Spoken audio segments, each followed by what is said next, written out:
안녕하세요. 네일 아트를 하고 있는 사람으로 그냥 심심할 때마다 릴스랑 이것저것 동영상도 찍고 하고 있는 사람인데요. 뭐 샵에서 일어나는 일이나 뭐 겪었던 일들 이런 거를 다양하게 릴스로 찍다 보니까 이런 것도 찍어주세요, 저런 건 어때요 하고 문의가 가끔씩 들어와서 그거에 대한 영상을 한 번씩 찍기는 하지만 요번에 들어왔던 질문은 릴스로 짧게 찍기에는 조금 무리가 있지 않나 싶어가지고 영상을 찍게 됐어요. 어차피 뭐 유튜브도 한 번씩 찍으니까요. 잘 안 올리지만. 어떤 분이었냐면 초보분이신가 봐요. 초보분이신데 네일샵을 고를 때 자기가 알아야 되는 거, 그리고 어떻게 네일샵을 골라야 되고 네일샵이랑 면접을 볼 때 어떤 게 옳고 그른지도 자기가 판단이 조금 어려우시다고, 네일샵을 고르기 위한 판단의 기준점이 어떻게 되는지 초보의 입장으로서 이거를 물어보신 이유가 아마 제가 초보 때 영상을 릴스로 만들어서 이렇게 보내주셨던 것 같아요. 근데 굉장히 조금 애매해요. 이게 제가 일했던 시절이랑 지금은 또 엄연히 다르고, 제가 일했던 시절에는 아무래도 열정페이가 존재를 하던 시절이라 일을 배우는 우리 입장에서도 뭐 우리가 일을 할 줄 모르니까 열정페이는 당연하지 이런 식으로 생각을 했던 시절이기 때문에 그때하고 지금을 비교하기에는 좀 많이 다른 점이 없지 않아 있어요. 그리고 지금 네일샵 중에서는 그렇게 열정페이만큼, 우리가 그때 열정페이를 받았던 그 시절만큼 조금 주는 샵이 그렇게 많지는 않을 거예요. 거의 없다고 저는 생각을 해요. 그냥 경력자 선생님들을 좀 더 쳐주는 정도로만 하고 있는 걸로 알고 있거든요. 그래서 뭐 어떤 샵의 기준이 옳고 어떤 샵의 기준은 틀리다 이렇게 얘기하기는 어려워요.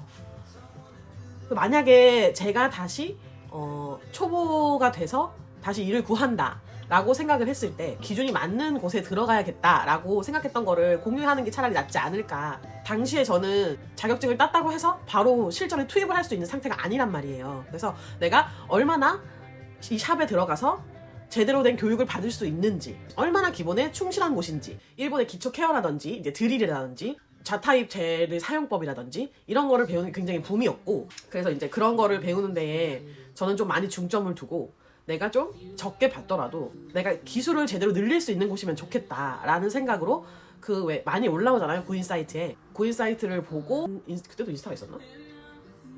없었던 것 같아요. 그 사이트를 찾아보고 블로그를 들어가보고 많이 그렇게 찾아봤어요. 그 아트 스타일이랑 뭐 다른 거 이것저것 내가 볼 수 있는 한에서 최대한 볼 수 있도록. 그때 당시에 저는 그 일본 그 스타일이 굉장히 유행을 했기 때문에 그 일본 네일 아트 어플도 다운받아가지고 그 어플이랑 그 내가 들어가려고 고르는 샵이랑 이렇게 비교를 해가지고 아트나 이제 모양도 많이 비교를 했었고, 그래서 이제 골라서 들어갔던 것 같아요. 손님 손을 얼마나 많이 잡아볼 수 있는지가 제일 중요하긴 해요. 처음에는 바로 손님을 잡는 건 전 좀 무서웠었고 두 번째로 내가 들어갔던 곳이 굉장히 체계가 잘 잡혀있던 곳이었기 때문에 그래도 조금 체계적으로 배울 수 있었던 것 같아요. 다른 선생님 뭐 케어를 해보고 폴리시 컬러를 해보고, 그리고 이제 뭐 그라데이션, 뭐 프렌치, 그리고 아트 이런 식으로 이제 들어갔었던 거거든요. 사실 아트는 그 선생님들마다의 그 센스랑 기초적인 뭐 그라데이션, 뭐 프렌치, 풀 컬러 이런 게 잘 되는 선생님이면 아트는 자기가 노력하는 것만큼 늘기 때문에 그런 거에 대해서는, 그 실력을 느는 거에 대해서는 내가 열심히 할 자신이 있어서 괜찮았고, 나머지 기초적인 걸 얼마나 잘 가르쳐 주는지, 그리고 손님마다 다른 유형의 손님이 오는데 그걸 얼마나 잘 대처하게 해주는지, 그런 게 굉장히 중요했었던 것 같아요. 아마 뭐 급여나 그런 거는 요즘에는 크게 막 너무 막 부당하다 막 이렇게 해서 주는 곳은 없을 거예요. 그리고 정말 나한테 너무 중요했던 건 점심시간을 빼주는지. 나 이거 너무 중요했어. 뭐 제가 그전에는 회사 생활을 했지만 그렇다고 내가 서비스직을 아예 안 해본 것도 아니었기 때문에 굉장히 여러 서비스직을 거치면서 밥 시간이 얼마나 중요한지 그리고 우리가 약간 들은 게 있잖아요. 미용을 하는 곳에서 밥 시간을 잘 안 빼준다는 거를. 나는 밥 시간이 너무너무 중요했어요. 왜냐면 우리는 먹고 살기 위해서 일을 하는 거잖아요. 그러니까 이것들을 많이 봤던 것 같아요. 기초에 얼마나 충실한 샵이냐, 그리고 내가 얼마나 이 샵에서 많은 배움을 빼먹을 수가 있느냐, 그리고 당시 저는 드릴을 좀 많이 배우고 싶었기 때문에 드릴을 얼마나 어디서부터 어디까지 잘 사용을 하는지, 그리고 통제를 사용하는지, 좌타입제를 얘기하는 거예요. 그래서 통제를 사용하는지 폴리시를 사용을 하는지.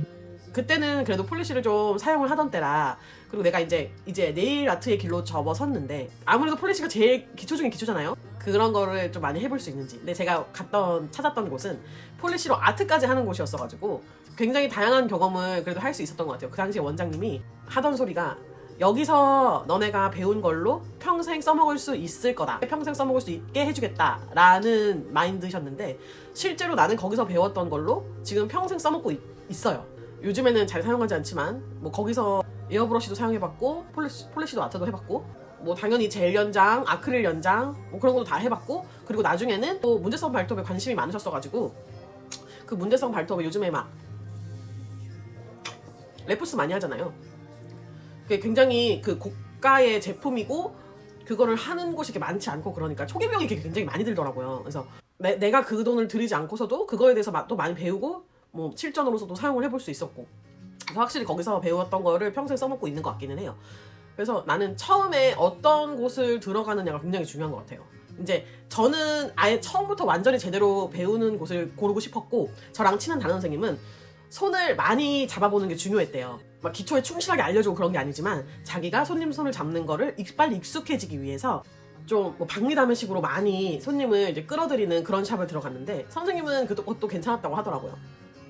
그래서 그 선생님은 이제 손님 손을 많이 잡아봤고 많이 잡아본 만큼 대신 이제 속도가 빨라졌고 그리고 그렇게 손님 손을 많이 겪어본 다음에 그 다음에는 조금 기술적으로 좀 배울 수 있는 것들을 찾았었고 본인도 많이 그만큼 공부를 했었고 선생님 굉장히 열정적인 선생님이거든요. 그래서 누가 남이 가르쳐주는 거 외에도 본인이 굉장히 많이 찾아보고 본인이 굉장히 많이 연습을 했던 선생님이에요. 뭐 같이 뭐 교육을 받으러 갔던 적도 있고 따로 갔던 적도 있는데 뭐 외부 교육도 많이 받으러 다녔고 그랬었던 것 같아요. 이제 어느 순간이 되고 나서는 외부 교육이 이제는 안 받아도 되겠다 이런 순간이 와요. 그럴 때는 이제 내가 이제 연구도 많이 해보고 연습도 많이 해보고 그런 게 제일 중요한 것 같아요. 그런 걸 배우고 하는 게 제일 중요하지만 뭐 다들 중요한 게 다르니까 뭐 돈이 중요할 수도 있고 근데 그 돈은 내가 한 만큼 해야지 따라오는 거기 때문에 손님들 입장에서도 내가 지금 돈을 주고 이거 전문가한테 이걸 받으러 왔는데 내가 한 것만도 못하다 싶으면 그 돈을 내고 받을 필요가 없잖아요.